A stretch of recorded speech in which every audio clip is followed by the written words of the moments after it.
তুমি কি ওর পুতুলটা নিয়ে চলে যাবে? চলে যাও, ওর বোন বাঙ্কিটা নিয়ে চলে যাও, পটলটাকে নিয়ে হাতটা নাড়িয়ে এই বলো ঘুম করছিস বাবু?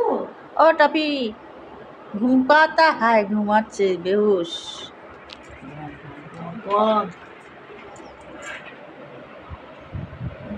পেট বের করে দিয়ে পেট বের করে দিয়ে মনে করো মজা বড় বড় টাকায় না, এটা নিউজ প্রিন্ট, এখানটা একটু ইয়ে হয়েছে, ও চুল করছে বারবার। এটা মিষ্টি মিষ্টি গজল কেন বাবা গজল বলে যুগ, ও বাবা দিয়ে দিচ্ছি যুগ, এই দাঁত দেখাচ্ছে। বুঝুন